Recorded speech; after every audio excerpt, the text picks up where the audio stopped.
Hello, ladies and gentlemen, and welcome to New Japan Puroresu Review. I am your co-host, Andre C, and to, I guess, the right on screen, I'm pointing to my left and right. It's my co-host, Melball. How you doing, Melball? I'm doing amazing today, Andre. It might be cold outside, but it is not cold inside. We have got action heating up our televisions. How cliche was that? Well, for me, it's heating up my laptop. So I know you watch yours on TV, but I watch it on my laptop because I'm spoiled.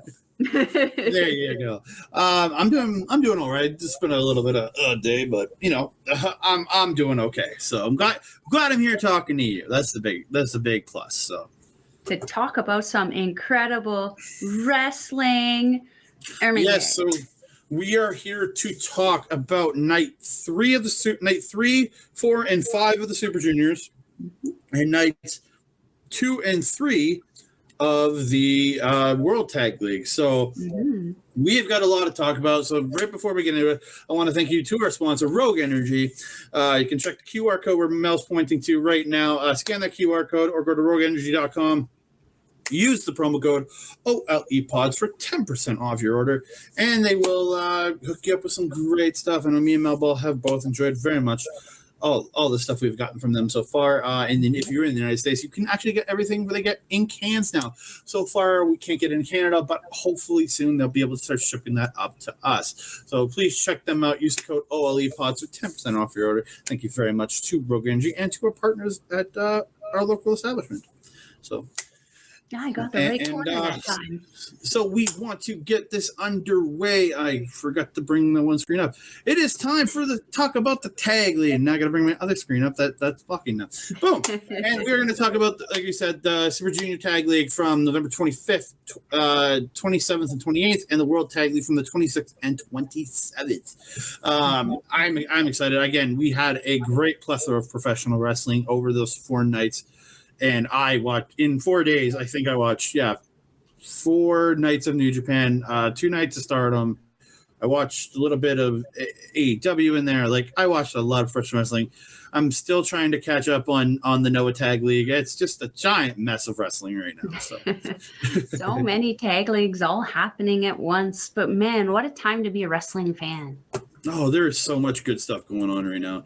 Well, we're going to get into Super Junior night number 3, and we're going to kick it off with my pick on the November 25th show. It is, as I have dubbed them, the Knights of Time, Kevin Knight and Kushida taking on Leo and Yo from Chaos. Leo Rush, Yo.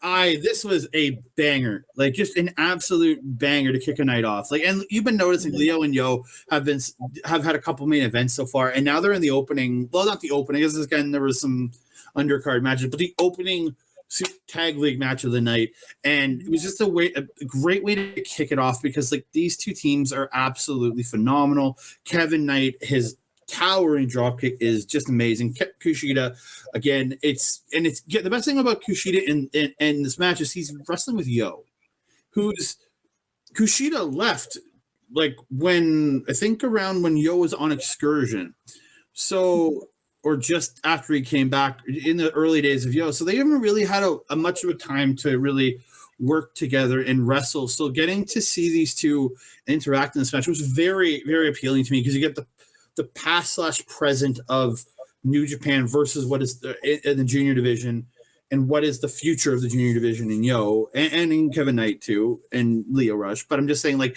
it's those two like facing off is past versus future. I love seeing it. It's just the styles from all these guys is absolutely phenomenal. And I looked at it and it was the Kevin Knight when he was across from Leo Rush. Like Leo is the shortest person in this match. He's not that small of an individual, but in this match he is the smallest. And boy howdy, the difference between Kevin Knight and Leo Rush. I'm not going to go too low because I don't want to insult Leo Rush. I think he's absolutely phenomenal. But to see what Leo Rush did with Kevin Knight and how big and how they work so fluidly together. It's just as impressive. It's a style that always like Knight's swan dive over, like he did a swan dive over top of Leo, like just straight jumping over Leo. Leo ducked a bit, but like it was still just straight up impressive. The hops on Kevin Knight, I can't gush over it any more than I already have. Kushida with that hammerlock plex, it's a really, really nice move. Like he was getting it up, and then was it Leo or was it? I think I can't remember who reversed it, but I think Leo reversed it, but then Kushida ended up hitting a rocket kick right after, and it's beautiful. And then the attitude on Yo, I gotta say, I like it, but because it's not full heel, it's just a more of like I don't, like you were talking about before. It's just a more of a like I don't care what you think about me, or I don't care how you feel.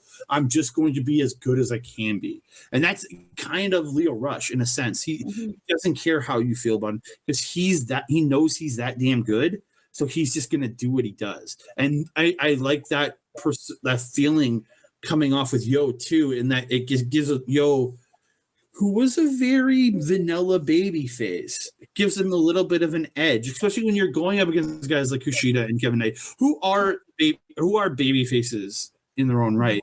So you have Yo kind of playing the heel side, but in that I'm not a bad guy feel. I really, really liked it. And it just overall, just the athleticism, the craziness in this match. Leo Rush is like when he's doing like hits the rope and just does a right turn into the next rope. It's just, and then when he's on the ground and spinning and coming up and doing these enziguris from the mat, like it's absolutely phenomenal. But in the end, Yo got, as I call it, the kneecap brainbuster, or a suplex into an Ushigoroshi to Kevin Knight, and Leo Rush hit the final hour frog splash, gets the win. Again, huge. And again, you're pushing Yo and Leo Rush so much, and then by the end, when we get to the end of this, the point set is just crazy right now. So yeah, this match was actually, I've been really enjoying how they are starting off all of these tournaments. They start them off with these high energy, high octane matches that really sets the crowd up for the rest of the tournament. I do have to agree. At first, I was a little hesitant about what I was calling a bad influence that Rush was having on Yo. But after seeing him a few times, I also agree. I do enjoy the kind of attitude change. I wouldn't say it's maybe not a change, maybe an adjustment. Where he's taking, an attitude adjustment. Pun was not intended, but I'll take it. But yeah, Yo, you're absolutely right. He was very much a vanilla kind of guy. He's one of those guys who I think feeds better off of his partner. In a singles competition, if he doesn't have anybody to feed off of, he comes off as rather tasteless and bland. But with someone like Leo Rush, it's like the same way as I'd mentioned to you, I think privately, in that ELP and Ishimori. They kind of have the same kind of dynamic where ELP is that high energy, goofy, loud, obnoxious kind of guy. And Ishimori was kind of like Yo, very dominant but quiet. But with ELP teaming with Ishimori, we see this personality coming out more of Ishimori. It's the exact same thing with Yo and Leo Rush, and I'm not complaining about it.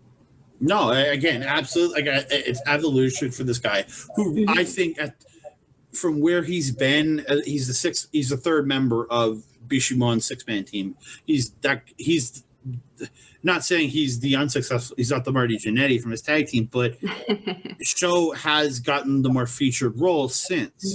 So it's nice to see him evolve. And again, absolutely phenomenal match. That's why I'm picking this as my match of the night. Or my personal, like, if you're going to watch a match this night, watch this one. That's my pick, at least. So we move on to the next match of the evening, and that is Mel's pick. It is a team of wild hips, and that is Clark Connors and Taguchi taking on, as I have dubbed them. I've dubbed them another name, but I'm giving them a new name officially now, and they are the Sauce Hearts. It is El Lindemann, and Alex Zane, and I love this team. Hey, got little devil horns on that too. Yeah, there you go. I love it. Never did I ever think that I would have a Taguchi in something that I really enjoyed, but this match was so much fun. from start to finish. It had those comedic undertones, but these four guys are so good at storytelling in the ring that they put on not only an incredible wrestling match, but an entire performance all together. This was one of my favorite matches because of a spot that we will get to when I get there. We're going to start at the beginning here. Connors and Lindemann had a phenomenal opening kind of spot and sequence where they were wrestling a very similar amateur style that I was really, really enjoying. I felt it really showcased. Oh, you're gonna skip the pre-match? I'm gonna skip the beer. I mean, you can talk about it if you want to, though. Go for it. Absolutely phenomenal. Like the fact that Clark Connors had the support arrow and he chugs it, and Taguchi pulls out the old gimmick. He pulls out the yellow card and saying he's giving him the yellow card, and Clark Connors looks like, oh my god, what? No, he didn't want it, and then. Taguchi threatened to give him a red card if he drank any more of the beer, so he put it away. But I absolutely thought that was just great comedy before the match, and it worked. Like it a little a little happy and get you going, right? So absolutely. But yeah, the butt whip that I think that we have taken to call it with Clark Connors and Ryosuke Taguchi there, where Connors whips Taguchi into his opponents, throwing his butt. Sometimes they'll switch it up, and Taguchi will throw Clark Connors' butt around. I mean, butt in the face for everybody. We don't care. Everybody's included butt whips here. All around. Butt whips all around. Butt whips all around. I love it. And Taguchi pulling off his I can't stand it, but I find it funny. The Brazilian lap dance in that corner. I literally have it written down like that since you told me that. This is where the biting started again. I don't mind the arm biting. The arm biting, it makes sense. You can deal with something like that. Mr. Zane, why are you munching on Taguchi's butt? You do not know where that thing has been. And don't trust him if you ask him and he tells you. Goodness. Hope that thing was clean. Then there was a thrust kick into a German suplex from Zane and Lindemann on Taguchi, but they couldn't keep Taguchi down. Taguchi managing to power out of that German, which has been very helpful for Lindemann in the past. Then the favorite part of the match for me was when Mr. Connors, he did exactly for the guys out there wanting to know how to get yourself a lady. This is what you do. You find yourself a bag of tacos and you lead her. This is the way to a woman's heart. It's not flowers, it's food.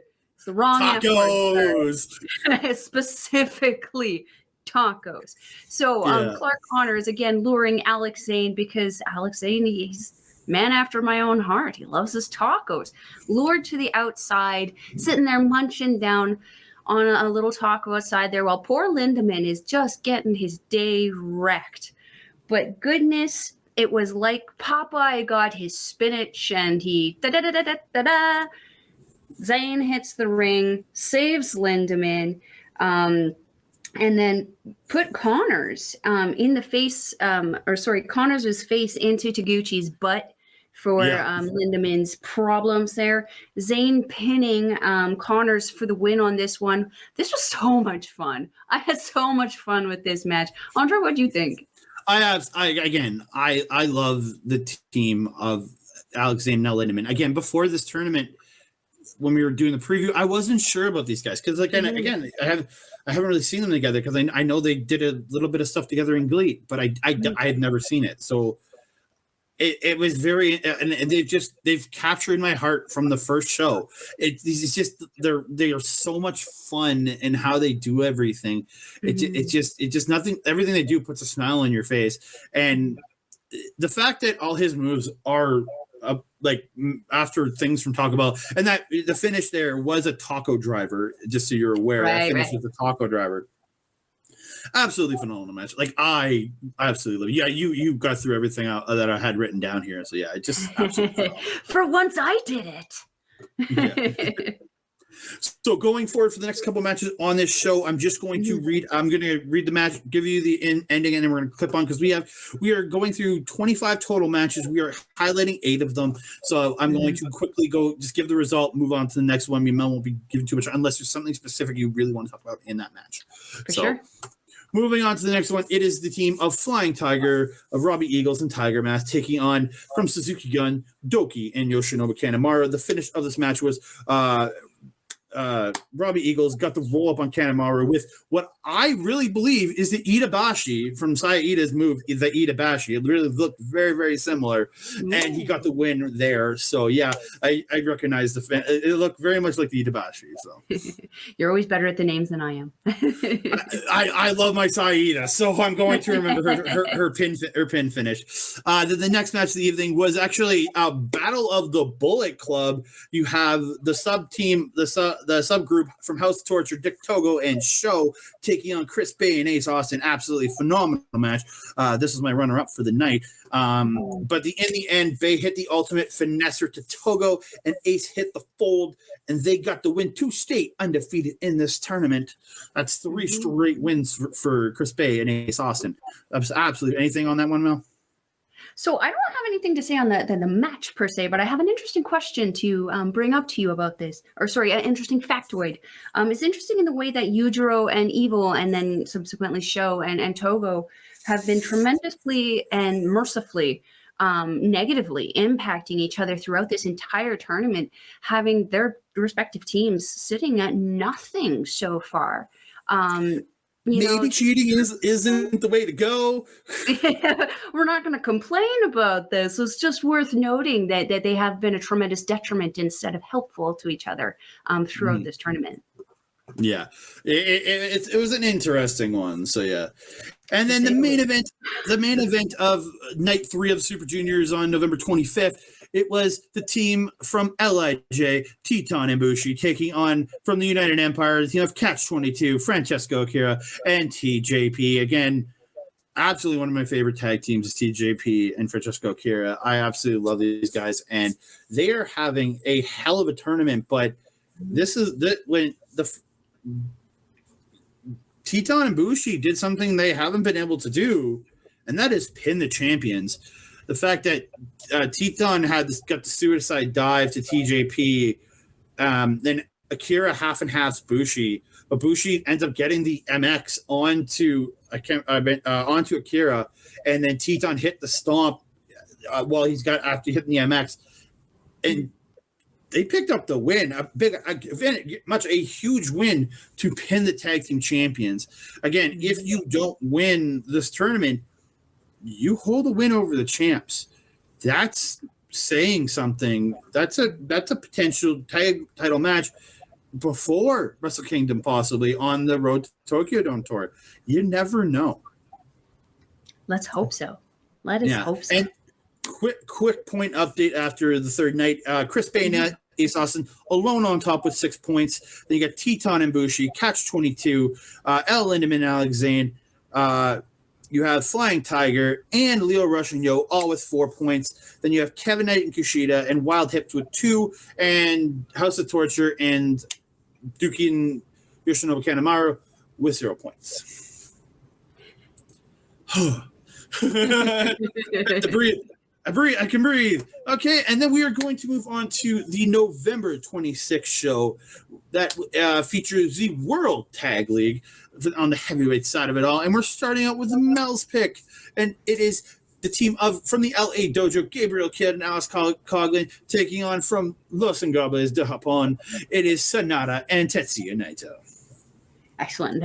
Thank you for the introduction. That gave me the time I needed to find the notes.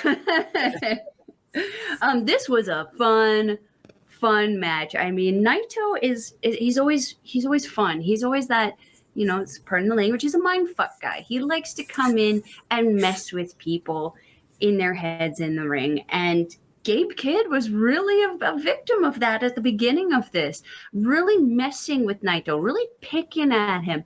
It was like he almost was doing it just to get that rise out of him, but wasn't quite ready for the Proceed. result of that muck around. It was definitely the personification of F around and find out. And that's what Gabe Kidd did. Naito luring him in with a fist bump just right at the beginning, and then just taking him down after that point. The impression, though, that Gabe Kidd did of Naito, his pose in the middle of the ring, I'm not going to lie. It was crazy. What are you talking about? He was better than Naito's. Come on. No, I'm joking, obviously. I'm joking. No. I absolutely loved it, though. I thought it was absolutely hilarious. I know he was absolutely, completely over-exaggerating everything about it to make a mockery of Naito. But when he first did it, I was like, bruh. We won't say on screen what I really thought when I first saw that. Yeah, the opening with Sonata and Gabe Kidd, with Naito and Gabe Kidd was a lot of fun. Coughlin and Sonata, very serious. They changed the pace of the match. If Gabe Kidd and Naito were like the comedic relief, Coughlin and Sonata were the serious part of the play. Very much so. I don't think I've actually seen him smile this entire tournament. Now that I'm thinking about it, he really is a machine.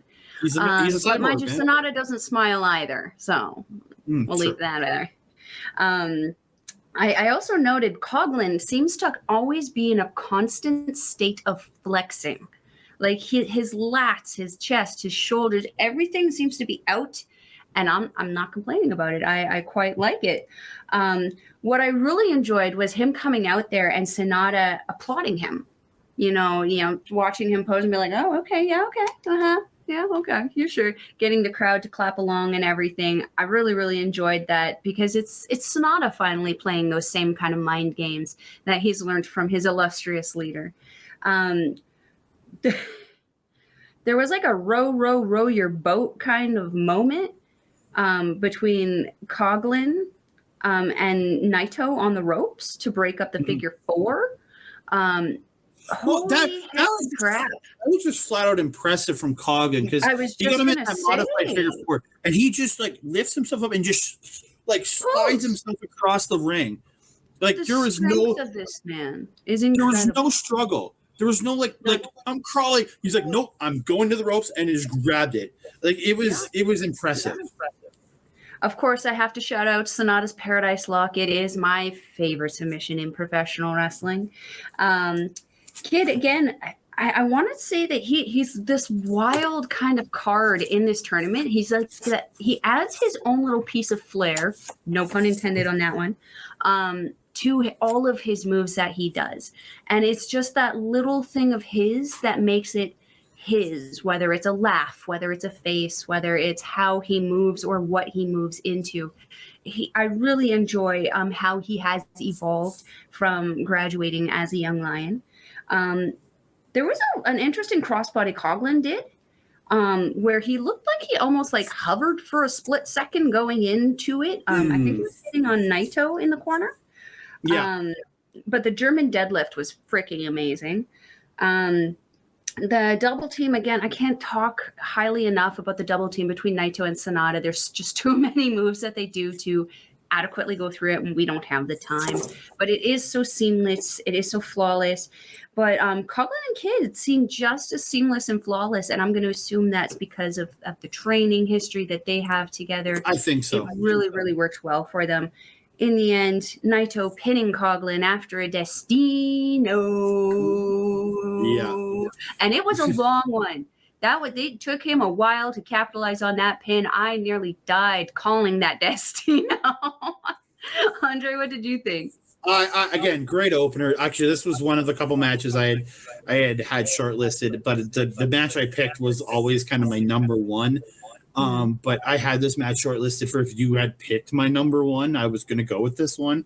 But absolutely phenomenal match from both these teams. Naito and Sonata, it's just that mind meld that they have. And then Gabe Kidd and Coughlin, they have close to that. Like, because again, they trained together for a long time in the LA dojos.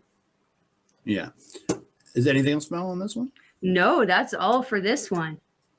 Perfect. So I'm going to move on to my pick of the evening, and that is one of my favorite tag teams of all time, TMDK, taking on two men from one of my favorite factions currently in professional wrestling. It's Team DK taking on the Great O'Khan and Aaron Henare. Absolutely phenomenal. This is I expected great from these two teams.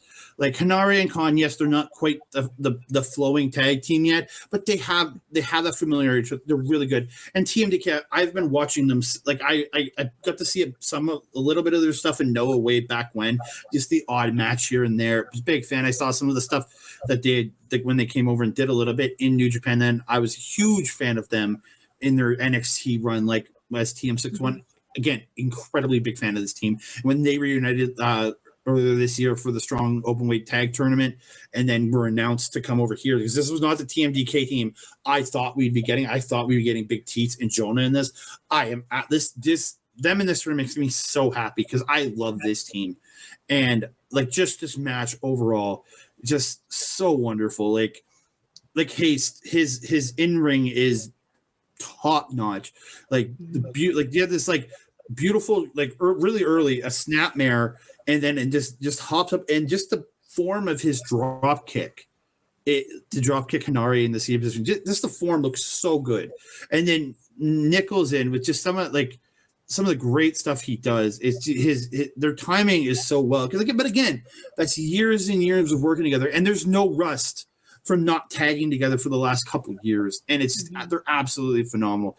Khan doing the sit on the head in the corner, I think it was to Haste, and I'm just like, no, get off his head. It's usually I'm like, yeah, keep sitting on his head. This is one of the times I'm like, no, stop sitting on him. I don't want you to do that, because it's just I'm having so much conflicting feelings watching this match. I love both these teams.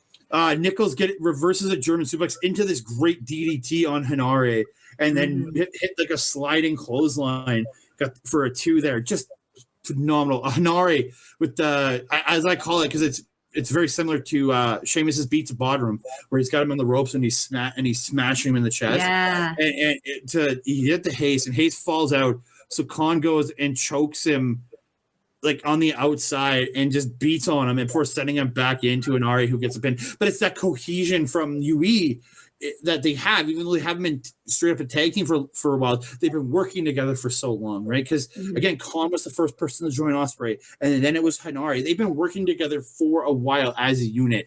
So as a unit, come on. But yeah, I really love this match. Khan, I'm calling them now. His Mongolian chops, I'm calling them the goat chops, because it's when he does the come down. It's like that yell. It sounds like it sounds like a goat screaming, and it's not a negative. I'm not saying it as a negative, because it's so him. It is so Khan to do it like that. So I'm calling him. I'm going to call him the Mongolian goat chops, because it's that scream that goes with it, right? And he does that to Nichols, but Nichols like catches the third time he's coming down. Nichols catches it and is like holding it, and it's that impressiveness just to see, like him just like being able to fight off the chops. I really loved it. That Euro uppercut that Haste will do, and then Nichols picks up the backdrop, and then they hit the backdrop. Sorry, excuse me, the backdrop cutter combo. I love it. Again, great simple move. TMDK towards the end of the match went for the Thunder Valley, but Henare in the reverse coming in and hit Haste with the Rampage. And then in the end, they got the Fireman's Carry TKO into a cutter, and Khan got the win. And slightly disappointed to see TMDK lose, because I'm such a big fan of them. But I'm also happy to see UE win, because I absolutely love this match. I think I could be wrong about this. I thought I heard on the Japanese commentary that they called the finish the Imperial Drop, but I could be wrong about that. That's just what I heard. Well, it is. I'm pretty sure that is a move from Cobb and Khan. So it might be the Imperial Drop. I wasn't really paying attention when he said it. So yeah. Yeah. The only thing I wanted to say about this, more ask about this, O'Connor was biting in this one too. What Mhm. is with the nom nom on this tour, you guys? I You guess guys aren't getting fed enough. everybody's seasoning themselves. It must be. It's something like that. What are you guys putting in the bath water over there? You're not supposed to make faux soup with everyone. Come on. Yeah, but yeah, it's very much. There's a lot of biting going on with Zayn and Lindemann. I expect it now. It's become part of who they are. But like, Yeah. I didn't expect it from Khan. So yeah, From Khan, no. Yeah. So we're going to move on to the next match of the evening, and again, another battle of the Bullet Club. Mhm. It's Battle of the Club. You got House Torture, Yujiro Takahashi, and Evil. What? Battle Club. You should taking on actually becoming one of my more favorite tag teams, the Generals Jewel, Chase Owens and Bad Luck Fale. Again, we have our love for Bad Luck Fale. He is our life coach. He is the man who we follow on a daily basis, listening to all his inspirational talks. But yeah, and then Chase Owens, I have become a very huge fan of. This last year and a half has really turned himself into just this incredible professional wrestler. He was already, trust me, but he just really stepping up and showing. End of the match though, it is Togo's choking Fale. And then Yujiro comes in and tries to use the stick but Chase ends up stopping it, and he hit Yujiro with the stick, and then he hits Evil in the crotch with the stick, with the ref's back is turned, and knocking him out of the ring. And Fale hit the grenade on Yujiro and gets the win. After the match, Togo is actually complaining to the ref that Evil got low blowed. Talk about bull crap right there. Talk about bull crap right there. But yeah, and then Chase is just in the ring laughing at him as he's complaining. Chase is just laughing at him. And then as they got out of the ring, they picked up the 6-man tag team titles and looked at them and just went and tossed them back into the ring. It was I don't know if that means they don't care about them, or is like maybe that's a direction. Maybe you get General Jewel and they find a partner and they take on House of Torture for the 6-man at Wrestle Kingdom. I would not be against that one. But who would they pick? Like, who would be available? Because Bay and Austin will most likely be Tony Kozina. Bring in Tony Kozina. Oh, coach! I'm like, please, God, Tony. I want to see him in New Japan. He was on the New Japan Tamashi show. I want to see him in New Japan proper. Please bring in Tony Kozina as their. Who is that person that Fale just picked up in Australia? I don't know the guy's name. It could be him. You Maybe never know. Be him. He might. Yeah. He might not be the size requirement. I don't know. He might be too big. Might be too little. Well, in my heart, I want it to be. In my heart, I want Tony Kozina. So that's in my heart. That's who I want. But. Again, that's from watching him multiple times here in Edmonton on CWE tours. So, again, that's a personal feeling, right? Next match of the evening was Team Bebop, Toriano, and Hiroshi Tanahashi taking on Suzuki Guns. Lance Archer and Minoru Suzuki, absolutely phenomenal. Like, just the stare-offs with this team. Archer and Suzuki doing squats. Like, just... Mm-hmm. Suzuki doing the squats. I don't think Archer did them, but there was humor, but then there was just hardcore beating the crap out of each other. It's great technical from Suzuki and Tanahashi when they were in there. Watching Tanahashi dragon screw Minoru Suzuki made me think back to a few years ago when they were fighting over the Intercontinental title, and Suzuki was dragon screwing the crap out of Hiroshi Tanahashi's leg. Like, just absolutely phenomenal match. But in the end, Suzuki and Archer, Archer gets the avalanche, puts him on the corner, puts him in the corner, and then hits the blackout to get the win. And that's a big win for Suzuki Gun, beating Tanahashi, especially, but Tanahashi and Yano. And big win for Suzuki Gun. After the ref, Suzuki and Archer beat up Young Boys, as they do. That's what they do, right? And then actually Suzuki teased Gotch pile driving the ref. He did. He really did. Reffing in NJPW, it is a as much of a life or death situation. When Suzuki Gun's there or when House of Torture's there, if you're a ref, you got to worry. Yeah, I mean, if House of Torture is there, if you are anything you need to worry at ringside. My favorite part of this match, actually, when you were mentioning the deep squats, was Yano agreeing to take the first spot, and Suzuki just walking right up to him and essentially saying, "Open your mouth. Here comes Mr. Hanky." That was hilarious for me to watch Yano sword fighting with Minoru Suzuki's privates. Very, very intense match. I really, really enjoyed this match. I'm a big fan of Archer. I felt this was a great showcase for him. Yano really did get beat the heck up in this match, didn't he? Yeah. So yeah. Other than that, I got nothing else to say about this one. This one was fun. Yeah, I clicked the wrong thing, and now I lost my clicker. There we go. And we're going to move on to the main event of the evening. The team of Bishimons, Yoshihashi, Hiroki Goto, taking on, again, from my favorite faction, Aussie Open, Kyle Fletcher, Mark Davis from United Empire. Again, I love these guys. Like, just the athleticism in this match from all these men is just absolutely phenomenal.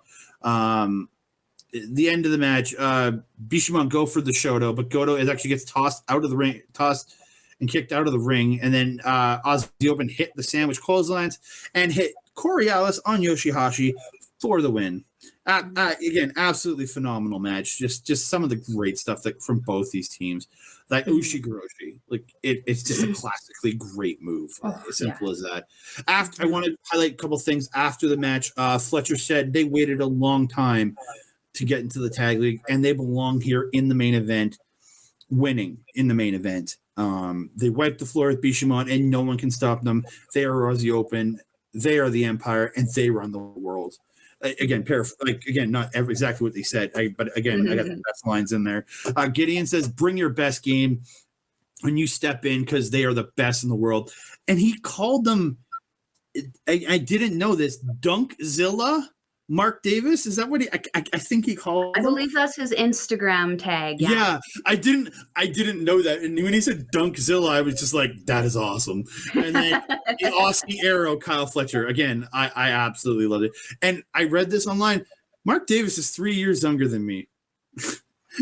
I was like, it kind of blew my mind. I thought he was older. I thought he was closer to 40. He's only 32, according to Wikipedia. Wikipedia could be wrong, but he's 32. I'm like, shit, I'm 35, and I look at this, and I look at Mark Davis, and I'm like, holy crap. That's goals. That's goals for me, man. Is to look like Mark Davis. Man, like, hey, there you go. Yeah, that's goals. Why the heck not? What a handsome man. The only two things I have to say about this is Aussie Open very assertive in this match, as they said in their promo at the end. They're very, very dominant, very assertive. They really did wipe the floor with last year's winners. A little scary there. The second thing is I think that G1 Yoshihashi is still around. He might not be winning. I think that's just Yoshihashi. I think that's just the new Yoshihashi. And I did confirm he is wearing shorts. They aren't. I was going to say I saw that also. Yeah, it matches Goto perfectly. So quickly, I like it. So quickly before we move on to the next night, Aussie Open, Lance Archer, Minoru Suzuki, Sonata, and Naito all tied for 4 points after the second night.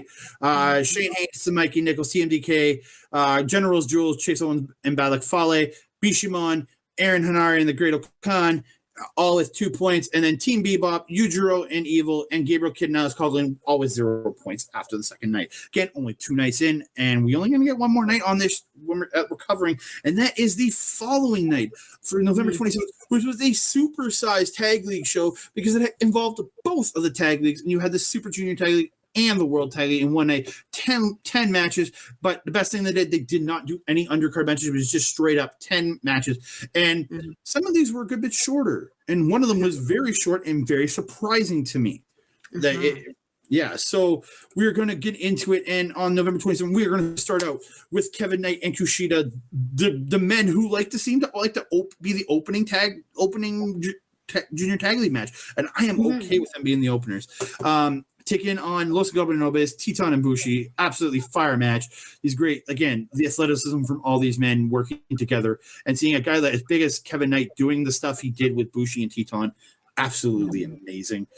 In the end, Titan and Bushi hit the assisted rope walk, drop kick, and Bushi ends up suiciding Kushida on the outside. Teton hits a tornado DDT on Knight, and LIJ hit the MX and double stomp combo and get the win.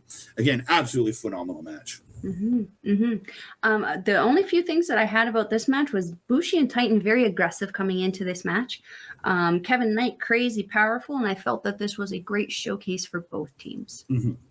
Yeah, I absolutely love it. And Kevin Knight's the kind of guy who he is classified as a junior heavyweight now, but I think just a little bit of bulk, he is a heavyweight. He could easily be a heavyweight and still and still have the athleticism that he currently that he has. It's absolutely bonkers, the style.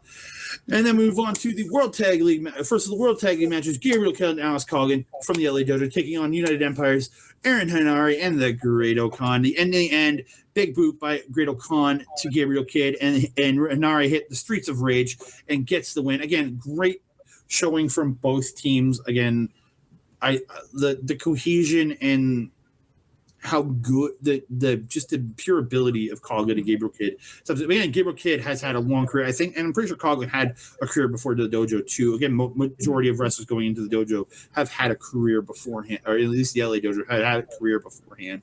But both absolutely phenomenal. And then Khan and Hanari, again, they just flow better and better together every time they wrestle. It 3 matches in, they show, even though they weren't the tag team before, they are cohesive. They are like interlocked. They know each other. Yeah. The only thing that I wanted to say about this one is that I think I figured out Gabriel Kidd's shorts. Sometimes they're just plain black. Sometimes they've got some splash of color on him. When he has the red and white stripe on there, I'm sure it means something completely different. Like I'm pretty sure it's actually his favorite soccer team from back home. But I think they're his sassy pants. When he has the red and white stripe on, he's just so sassy. Yeah, he was very, I don't know if you got the same thing, but he was very like he very much was. I will agree with you on that one. Yeah, so I'm pretty certain those are sassy pants. That's going to be a tell for us, I think, at Wrestle Kingdom if he's there. Just gonna point that out there. But I agree, this match was incredible. I have a few notes on it, but we're just gonna leave it at the sassy pants and the chain wrestling at the beginning by Kidd and O'Khan. Perfection. Yeah, and so we're gonna move on from there to the next Super Junior Tag League. It is the team Sauce Hearts, El Lindemann, Alex Zane taking on House of Tortures, Dick Togo, and Show. Again, it's a lot of the cheating, but this was actually. This is a match I really actually quite enjoyed from House of Torture. Yes, the cheating was there, but this was actually a really good. I could see a lot of Togo's really good wrestling. He's showing why that's good. He was so good. Again, he is still so good. It's just the cheating crap. But in the end, Togo goes for a victory roll, but gets a 2, and then a crucifix for a 2, and then goes from the crossface. But Lindemann gets out of it and hits the bridging German suplex and gets the win again. I think it was they attacked him on the entranceway, and was this one where Zane got laid out in a pile driver by, I think it was Show or was it Togo? I can't remember. And literally the first few minutes of the match, Zane's just laying at the top. You can see him in the background on the hard camera, just like laid out, just on the stage, and I'm just like. And just watching Lindemann do what he did for those first few minutes by himself was absolutely phenomenal. I want to point one spot out. The Go-Go Plata from Show, when he hit that submission, that choke submission he got, which is Undertaker used it for years, called it Hell's Gate. But that Go-Go Plata looked absolutely perfect. Just the application of it was simply phenomenal. I have to agree. The only 2 things that I wanted to mention, and this one was Show had some new gear in this one with some red accents on it that I thought were very, very nice. It definitely added to the dimension of his mat or of his gear. And then the last thing was just to say Zane is so freakishly tall. I'm pretty sure he only takes 2 strides to clear the ring entirely when he's at full speed running those ropes. He gets so fast. It's utterly insane. Yeah, this match was fun. I actually didn't mind this House of Torture match. Yeah, It wasn't so much torture. It's not my best House of Torture match on the. Then it actually the best House of Torture match comes from the next night. But this was actually like I didn't dislike a House of Torture. I wasn't like throughout this was actually a quite enjoyable match. But moving on to what I found a very enjoyable match on this night, and that was my pick. I am picking the heavyweight tag match on this show. Mel has picked a junior heavyweight tag match on this show. We're trying to cover both bases as there is 10 matches. We didn't want to do 2 each, which is a little too much. I picked Kyle Fletcher and Mark Davis Aussie Open versus Lance Archer and Minoru Suzuki of Suzuki Gun. I love both these teams. I'm a big fan. I've been a fan of Lance Archer since I saw him early on in TNA, and he just evolved over the years. And then Suzuki, everybody loves their murder grandpa. Come on, and just, angry grandpa. Yeah, watching them do everything in this match, just watching the cohesion and the side, like in Archer being so big and powerful, that Mark Davis is usually the big and powerful guy in a match, and the fact that he was outsized was just a compelling thing to watch Mark Davis deal with, how he was dealing with being a smaller man, which is not normal for him. And like Fletcher, I think, is slightly taller than Davis, but Davis just has that build. And even Fletcher, who is quite tall himself, Archer still stands over him. And it's just impressive how big and just the athleticism this man has. It's absolutely phenomenal. But the one thing I have to pick with Lance Archer, I'm like, every match his boot comes undone. I think it's a gimmick. I don't think it's actually done up properly, but yes, I remember Chris Charlton pointing it out on one of the shows. Yeah, he's done it since the beginning of the last G1. Yeah, Suzuki pulling Fletcher into the ropes, gets the rope hanging triangle. Absolutely love it. And then pulls him out to the outside, running him into the barricade and putting him in a Kimura on the floor while Archer's just beating ragdolling the crap out of Mark Davis on the other side. I was just like, holy crap. And then it's just they kind of did an Abe-san spot, but they didn't hurt Abe-san, where Archer was literally choking Fletcher in front of Abe-san and then literally smashed his face into Abe-san's table, like over the barricade, smashing his face. Again, I love the use of Abe-san, but not hurting him. I love that.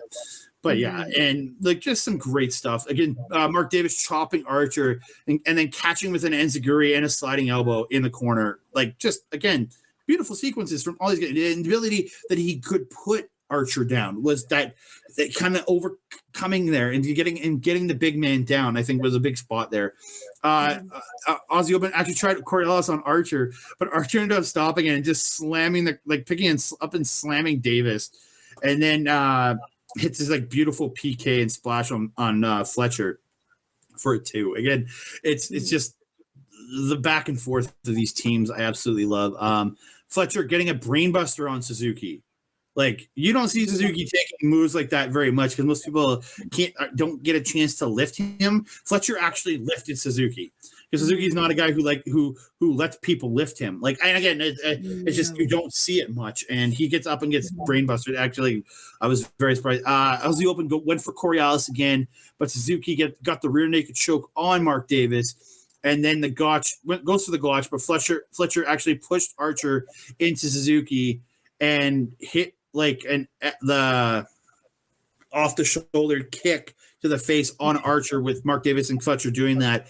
And then Aussie Open hits the lariat, the lariat on Suzuki. Then they get the sandwich lariats, and then they hit Coriolis on Suzuki to pick up the win. Again, big win for them, beating and pinning Minoru Suzuki. Yeah, I don't have very much to add to this except for with Minoru Suzuki, he always loves that over the top rope armbar that he does. With Fletcher, he actually yanked on him so forcefully. He almost nearly pulled Fletcher over the top rope with him when he dropped down for that armbar. That just he did end up pulling him. He did end up pulling him over, getting him to the outside. Not fully over, but he got up to the top and then came back in the ring. And then when he let go, he pulled Fletcher out. That's when he pulled Fletcher out. Yeah. Yeah. But like I'm saying, getting into it initially. He got Fletcher into it so forcefully and yanked on it. I thought he was going to judo throw him over the top of the rope. But that was all I wanted to add to that one. Yeah, again, absolutely phenomenal match. And we're going to move on to our next match evening, and it's Mel's big pick for the night. Yay. Oh, sorry. I've been doing the intros. Wild Hips, Clark Connors, and Ryusuke Taguchi taking on Chris Bay and Ace Austin from the Bullet Club. Mel, take her away. Okay, find the match. There it is. Okay. This match was fun. Again, Clark Connors and Taguchi bringing out their beer, offering it to the Bullet Club after they wiped their fannies with it. That seems fairly appropriate. The ring around the Rosie with the beer spot was really, really cute, where they were just kind of bouncing around. I think there was like a light couple spills, but they kept the beers in their hands the whole time and kept them from spilling. Yeah, they did do very, very well with that. I'm not going to say more on that. I just wrote, don't say more, demand to watch. You just got to see it to believe it. The fact that they didn't spill their beers during the butt whips is awesome. But go ahead and watch it. Ace Austin, very, very unique character. I've really enjoyed him. I've seen him a bit on Impact before he joined the Bullet Club. Since joining the Bullet Club, I definitely feel that his stock has suddenly gone up, obviously, as most do when you join Bullet Club. I really, really like the uniqueness of the card, where he hides the card in his little wrist pad and pulls it out. Is it slimy? Yes. Is it unique and something no one else does? Also, yes. Austin two-sweeting Taguchi's butt was, I think, the most ridiculous part of this match, because it brought me back to Thumb Bum, and no one wants Thumb Bum. No one. I thought he put his thumb in his butt. That's what I thought he did. He did not. He two-sweeted him, but I didn't realize that he two-sweeted into his butt. But yeah. So what we're saying, everyone, is that Ace Austin two-sweeted Taguchi's butthole, not even just his butt, his butthole, and Taguchi decided nom nom. His butt decided nom nom, and he ate Ace Austin's fingers. Yucky. Again, it was a ridiculous spot, but you know what, my dude, that's what happens when you stick your fingers up some dude's butt. Don't be surprised if you get stuck there. But again, it was an absolutely hilarious and funny spot within the match. And Clark Connors actually hit a really super crazy, super stiff looking spear on Austin while he was caught in Taguchi's ass. What a sentence that was. Japers Murphy. But Bay and Austin working very, very well together to pin Taguchi at the end of this match. One thing I wanted to note afterwards, did you see the interaction that was kind of happening in the background as Bullet Club was walking up the exit ramp between Chris Bay and Nakashima? No, I did not. Oh, if you go back and watch it, when Chris Bay was actually leaving the ringside area, we know how freakishly tall Nakashima is. He is arguably the tallest and largest young lion that they have, next to probably Lube right now, actually. Lube is. But the hair probably helps with the height difference. Yeah. I digress. Bay walked by him, and he head patted him. And the look that Nakashima shot him when he walked past him after doing that, I was like, my little dude, you better watch out. If Nakashima gets a hold of you in an undercard match, he might give Chris Bay's going to win. Path of his own. Well, Andre, what do you feel about this match? I had a great time. A couple spots I wanted to pick out. Sandwich Bumaye from Wild Hips was absolutely phenomenal, where they run into it and you do the Bumaye, but like Sandwich Bay's head was great. And the Ace Austin Fosbury flops to the floor where he just runs and just does that, just right over the top. Just absolutely, again, the athleticism from that guy is absolutely. I got to see him once in person. Again, absolutely phenomenal professional wrestler. Yeah. What a fun one. So we are moving on to the next match of the evening. It is General's Jewel, General's Jewel, Chase Owens and Bad Luck Fale from the Bullet Club taking on Bebop Tag Team, Toriano and Hiroshi Tanahashi. I do have to call it the first part of this match. General's Jewel do the squat. they do the squat first, and that brings Bebop in to do the squat, and then General Zero just attacks them. It was absolutely just a great little spot to see. But this was actually a pretty quick match. This is one of those ones that really I was expecting a little more from. General's Jewel stops the Yano low blow. So Tanahashi low blowed them both, and Tanahashi rolled up volley and got the win.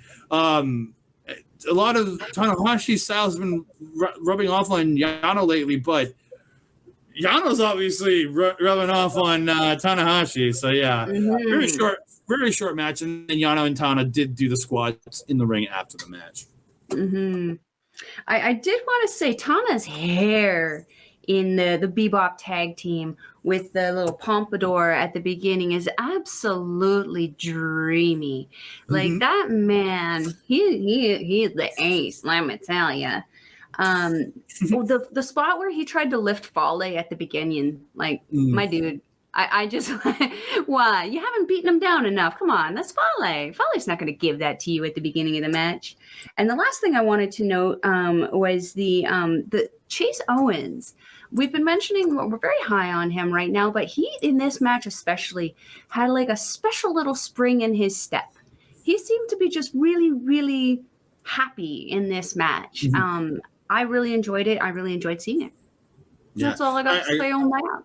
I thought a great match. I mean, we're getting a little long here, so I'm going to speed through these last couple of matches. I think really quickly. You got Leo Rush and Doki and Yoshinobu Kanemaru.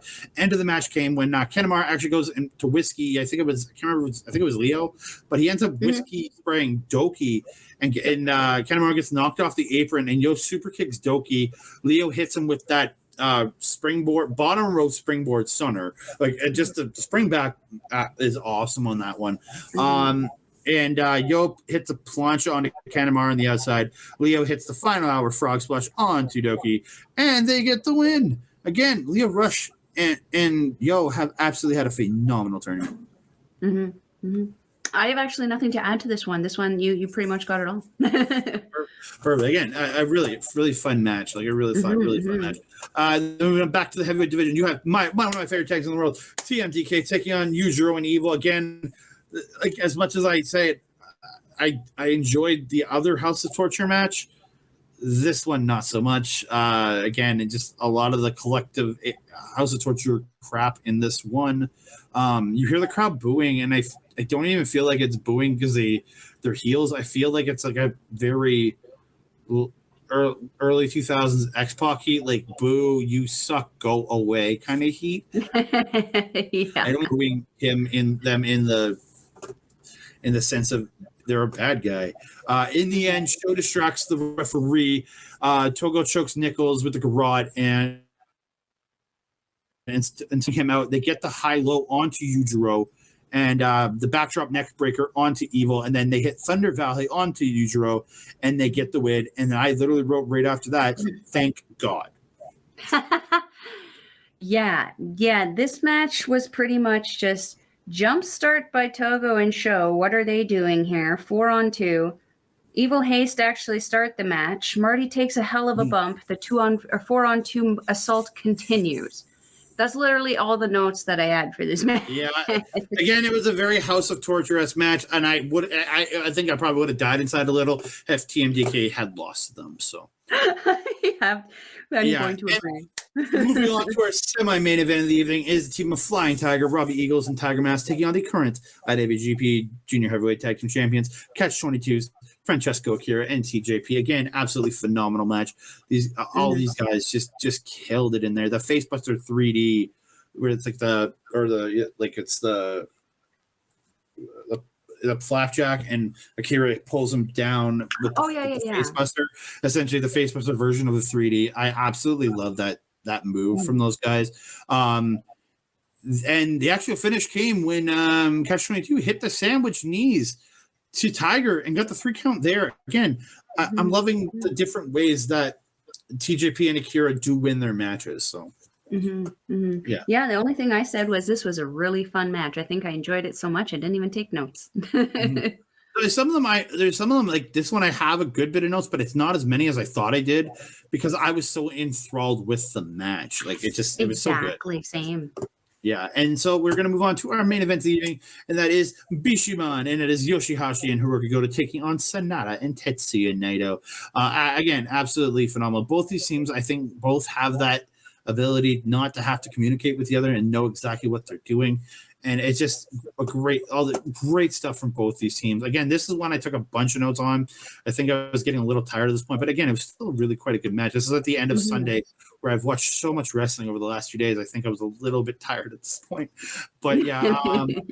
Go at the end. Goto gets the buzzsaw kick, goes for the Ushigoroshi, but Sanada flips out of it and gets the O'Connor roll. But Bishamon end up getting the super kick Ushigoroshi combo after the Goto kicked out of the O'Connor roll. They got the it's the super kick and then the Ushigoroshi, and then they hit Shoto on Sanada to get the win. Again, a big win for the last year's winners, beating Sanada and Naito, who I think are a favorite in this tournament to win it. So yeah, again, anything on that one before we move on? The only thing that I would add to that is that Naito seemed a little bit yeah, I said Nitro there for a second. I'm like, that's not who that was. Naito, very showy in this match. A little bit more of a performer in this one than I would have expected. But I feel like he does that a lot when he faces these two, because I think he knows it brings something out of them, which adds to the match. Other than that, you got her covered, my friend. And I'm going to give a quick point update after the November 27th show. Super Junior Tag League, again, still undefeated on top, 8 points. Chris Bay and Ace Austin from the Bullet Club. Then at 6 points, you have Teton Ibushi, Francesco Akira and TJP, Al Lindemann and Alex Zane, and Leo Rush and Yo. At 4 points, you have Flying Tigers, Robbie Eagles, and Tiger Mask. At 2 points, Kevin Knight and Kushida, and Clark Connors and Retsuki Taguchi. And at no points is Dick Togo and Show. And sadly, at no points, Doki and Yoshinobu Kanemaru. I'm okay with Dick Togo and Show not having any points. But Doki and Yoshinobu Kanemaru need at least 2 points. Come on. Come on. Well, they haven't faced Togo and Show yet. That's why. And they're there. And World Tag League update. Aussie Open still undefeated on top, 6 points. Lance Archer and Minoru Suzuki with 4. Again, and also with 4 is Sanada and Naito. TMDK, Shane Hayes, and Mikey Nichols. Bishamon has 4, and so does Aaron Hanari and the Great O'Con. Again, wow, big group tied at number 2. Then at 2 points, you have General's Jewel, Chase Owens and Black Fale, and Team Bebop, Toriano and Hiroshi Tanahashi. And at 0 points, you have Gabriel Kelly and Alex Coughlin, which I think is a shame. But again, they haven't faced Yujiro and Evil yet, so they haven't had a chance to fight them yet. And then you have Yujiro and Evil at 0 points also.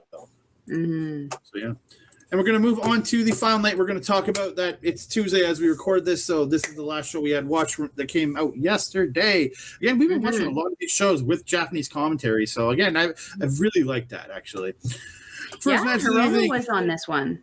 Yeah, so the first match of this evening was Wild Hips, Clark Connors, and Ryusuke Taguchi taking on Kevin Knight and Kushida. Again, the Kevin Knight. I was saying this to you on the Stardom show. You're going to turn yourself around with Kevin Knight on this show because he busted out his old gear. He's got the orange pants on. He kind of gave himself a new look tonight, like evolving out of that LA Dojo Young Lion look, and I absolutely thought it was phenomenal. I really like seeing him bust out his old Jet gear. It was because he was known as Jet for a while, and he wore this style of gear. I absolutely loved it. I thought it was very nice to see him look different, but still performing like the awesome performer he is. Again, everything from this team was absolutely from both these teams were absolutely phenomenal. End of the match came. Connors goes up to the top, and Knight literally hops to the top, like just straight up, like Shelton Benjamin hop to the top, and goes to the top rope suplex. And McConnor pushes him off, and then as Knight's running back and he starts to jump, that's when Connors comes off, hits a flying spear to Knight in the middle of the air, and then he had a Blue Thunder Bomb and got the win. So Clark Connors and Ryusuke Taguchi picking up 2 points here. Anything you got on this one? There was a point where Taguchi got thrown into the corner and he got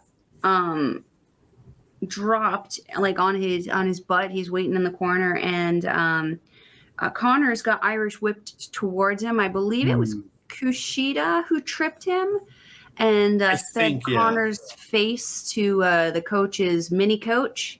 Yeah, I have that right now. was pretty That good. was a funny spot for me.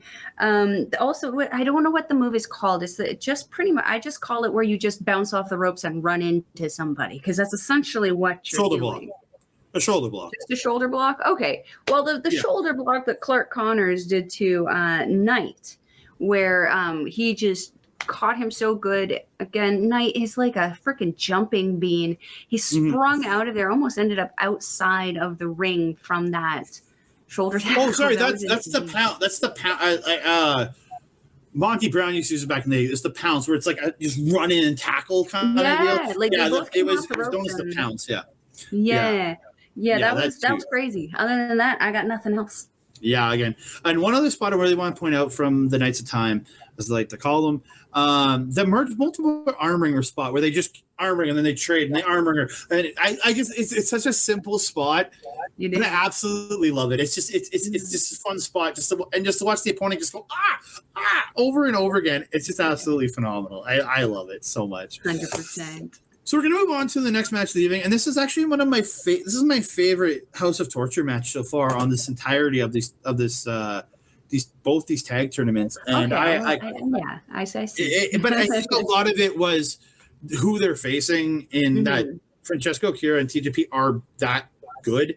They can get a phenomenal match out of this team, 100%. even with the cheating. Excuse me for just a second. Sorry, I had to burp there, but I apologize. I just didn't want to do it on mic. But yeah, I thought great match from both these teams. Excuse me for 1 second again. I think my favorite spot of this was when the United Empire had to make a save on Gideon at the beginning there. Yeah, that was actually really good. Yeah. Yeah, I really like it. Later. Yeah, it's just funny that they had to save him, but he's just the dope in distress is what he is. The dope in distress instead of a damsel in distress. It's the dope in distress. But yeah. End of the match. He fared better in being just randomly attacked than he did in any match that he's wrestled so far in New Japan. Very true. But end of the match came. You have Catch-22 hitting the sandwich knees to the head of Togo, and they get the win with TJP pinning Togo after the sandwich knees. Again, I really like the fact that we haven't seen a successful leaning tower yet. Again, I love that move, but I like this. I like seeing TJP and Akira getting all these wins in other ways. And just think about how much you especially are going to pop when you finally see it. Oh, God, yes. Oh, God. So we are going to move on to the next match of the evening, and it's my pick. It is Flying Tigers, Robbie Eagle and Tiger Mask taking on El Lindemann and Alex Zane. I really liked the match before this, and I was considering picking it, but then I was just like, it's that still having that House of Torture cheating in there. Just took that notch out and then put this one over for me, especially after watching it right after. Dude, the quick start from Zane and Eagles was absolutely great because these guys were just moving in there. And then the tilt-a-whirl backbreaker by Tiger Mask to El Lindemann. It's just the fluidity and just him bringing him up and then just bringing him down onto the knee. I absolutely love it. Just the smoothness and how good it looks. I hate that I don't know this move, but it's when Zane has a guy in the sidewalk slam, and then he does the front flip over and he smashes their face, and they flip over and smash their face. I can't remember what that's called. I need to figure it out. But menu.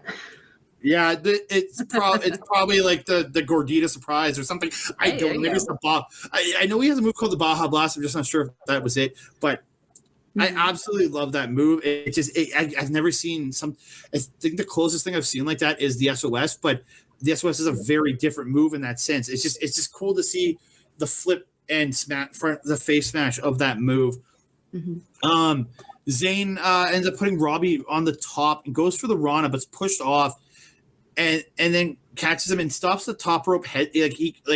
Robbie comes off for the top rope head, so he catches him, and he goes for kind of like a power bomb almost, but then he has him up, and then he just kind of just goes meh and just throws Robbie off, and Robbie just landing on his ass again, and then Robbie coming right back with that I guess it's the acai DDT or the standing sliced bread. Again, just this, how they flowed together in there was so good. Just the double buzzsaw kicks from Flying Tiger to Zane to get a 2. Just those kicks are just But in the end, the Sauce Hearts, the judo flip throw by Lindemann, and then him hitting the suicide dive to Robbie on the outside.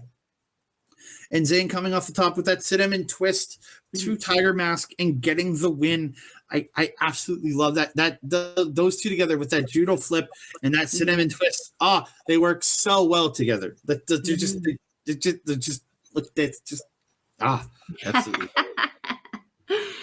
I think the only thing I want to add to this was the fun spot at the beginning where Tiger Mask and Al Lindemann had that little tan off. No, yeah. And the fans vote on who is more tan. And he picked Tiger. He picked Tiger, but it was very obvious that Lindemann was quite a shade darker. Well, maybe you didn't see. Maybe he had some white lines on him. You never know. The ref might have seen that, and maybe Tiger was like perfectly tanned everywhere. You never know. I don't know. I think Lindemann is in a constant state of chocolate. Yeah. We are going to move on to the next match of the evening, and it's Mel's pick. It's Listen Go Nobody's Titan Ibushi taking on Doki and Yoshinobu Kanemaru from Suzuki Gun. What a freaking awesome match this was. You can tell that there was I had the Japanese commentary still at this point only. You could tell the tension between Titan and Doki, very apparent from I'm going to assume Doki's time in Mexico. I'm going to guess so. I really found Titan super impressive in this match. His dives flawless, his strikes always on the money. His selling was incredible. His gear for this one was incredible. Though I will always say I love me a good Doki Choki. That's probably not something I should probably say a lot. But Doki getting the Doki Choki. It's the Doki Choki, Andre. The Doki Choki on Titan. But Bushi was thinking real good because I believe Kanemaru also put him in a figure 4 at that point. Bushi thinking, pushing the referee onto Doki and Titan, breaking that Doki Choki up. I absolutely love Doki's Daybreaker, which is that vaulting DDT he does off from the outside. Is that what it's called? The Daybreaker. I'm writing that down right now. Daybreaker. I remembered it because that was a really good vampire movie. Really no such thing as a good vampire movie. Come on. You have to get past Twilight, Andre. I'm talking long before Twilight. Come on. Titan was able to kick out of that Daybreaker, which is incredible because that is usually one of Doki's pretty dominant moves that gets him a win. Bushi's Tope Suicida, always on the money. Okay. He knows how to do that thing perfectly. I wrote down Titan tagging the heck out of Doki, doing his little strike kick combo thing there. Absolutely loved it. In the end, Titan pinning Doki to get Los Ingobernables de Japón 2 more points. So happy with this match. Andre, what do you think? Again, I had a great time with this. Just some of the crazy stuff. Titan, he matrix back and then comes back up and just hops in, hits an enziguri. Just that man's flow is absolutely phenomenal. So good. And just the backstabber by Bushi to Doki, and then the sunset flip, and then a Titan springboard splash. Mwah! I so good. It's so just so good. But yeah, again, absolutely phenomenal match. Absolutely phenomenal. And we move on to the main event of the, I guess, 5th night of Super Juniors. And the last night we're talking about Leo Rush and Yo from Chaos taking on Chris Bay and Ace Austin from the Bullet Club. Again, absolutely wonderful main event. These guys, just some of the great stuff they do. The twisting Vader bomb by Yo. I love that guy. The Russian leg sweep into the moonsault and leg drop. And it's not even just this proper wrestling leg sweep. It's literally Bay kicking the leg out of the opponent while Ace is doing the Russian leg sweep. I can't remember, it was the other way around. But just that extra kick of the leg, I just love that. I love that little play there. That it's yeah. Mm-hmm. But yeah, and Leo uses Bay to roll into a stunner onto Ace Austin. I was like, oh, that was just beautifully done. Just the flow that both these teams had together. But in the end, Yo hits a super kick. Leo hits his springboard stunner, and then Yo hits the suplex Ushigoroshi, or the kneecap brainbuster, as I like to call it. And that was onto Ace Austin, and Yo hits onto Chris Bay. Yo then hits a plancha to the outside onto Ace Austin, take him out, and Leo Rush hitting the final hour frog splash to get the win, and finally handing the Bullet Club, Ace Austin and Chris Bay, their first loss of this tournament and their fifth match. Only their first loss. So again, wonderful, wonderful match. You got anything to say on this one? The only thing that I wanted to comment on this one was the beginning spot between Leo and Chris Bay, when they were kind of getting in each other's faces and they started actually kind of doing some things. I completely forgot that in that exchange that they had done the double strike on each other on the neck. So when they were actually like flexing and doing the bad stuff and getting in each other's faces, and then Bay starts selling his neck, I was like, look what you did. You gave yourself an aneurysm from flexing so much. Why? No, from that double strike. But then I remembered the strike to the ear. So I'm like, ooh, I hope you didn't blow your eardrum or something there, because they both walloped each other pretty good. Other than that, that's all I got to add for this one. Yeah, again, great way to cap off a great weekend of professional wrestling, I thought. And we haven't even yet seen any of the Stardom from this weekend. I think there drops today and tomorrow, the two shows from this weekend. So so get ready for that next week, along with more from the New Japan stuff next week.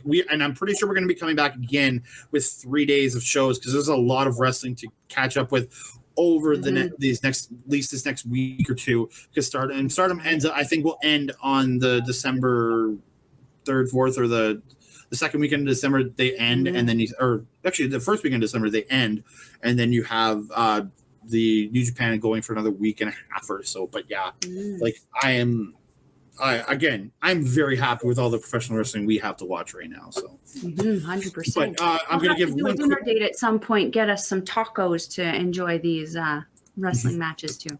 Yeah, I want to give a quick update on the points at Super Juniors before we go. Tied at 8 points, you have Chris Bay and Ace Austin, Teton and Bushi, Catch 22's Francesco Akira and TJP, El Lindemann and Alex Zane, and Leo Rush and Yo. Again, great top 5. Again, I have a feeling that's the top 5, and I think the winner is coming from one of those teams. Then you have at 4 points, you have Flying Tigers, Robbie Eagles, and Tiger Mask.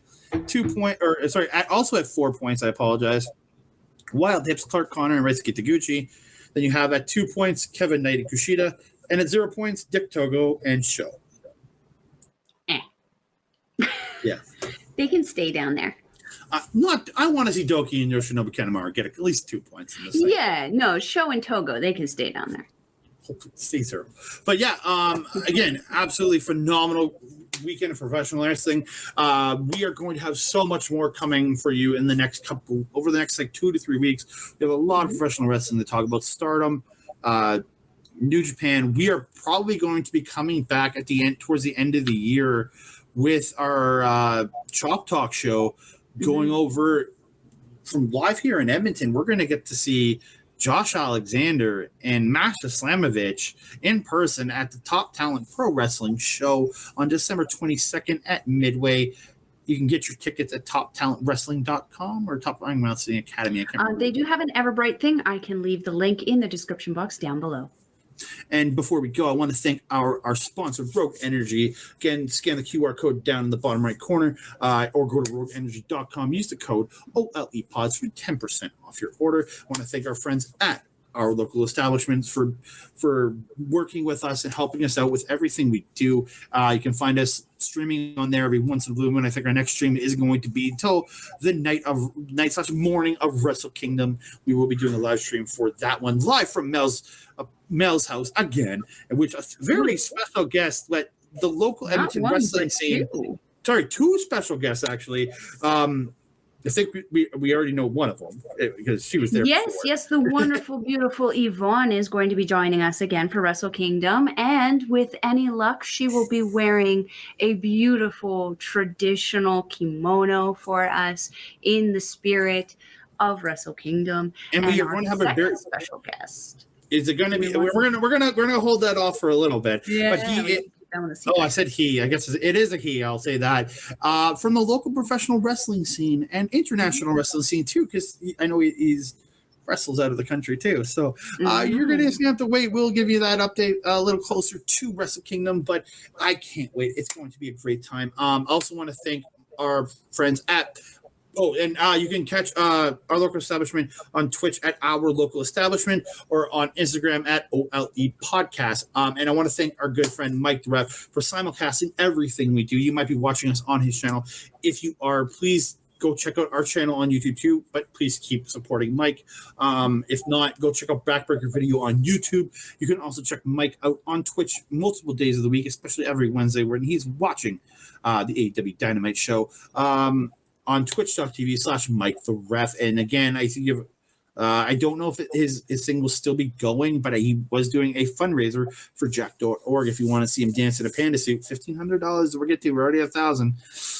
Give him $1,500, we can watch him dance in a panda suit. I want to see a dancing panda. Let's get it to it, you guys. And Andre, if we're wanting to follow you on social media, where are we going to find you? At That Canada Guy on Twitter, at That Canada Dude on Instagram, and at That Canada Guy on pretty much any of the new social medias that are popping up. I'm just literally signing up just to grab that name. So if I ever need to switch over to Mastodon or any of these other ones, because Twitter explodes, I at least will have the username I want, unlike on Instagram. Let's hope that there's no explosions. And if you're wanting to follow their Melball here, you can follow me on Twitter at Collins Melball, or you can follow me on Instagram and Facebook at Melball Collins. And don't forget to give the Andre and Melball Wrestling Talk Facebook page a follow.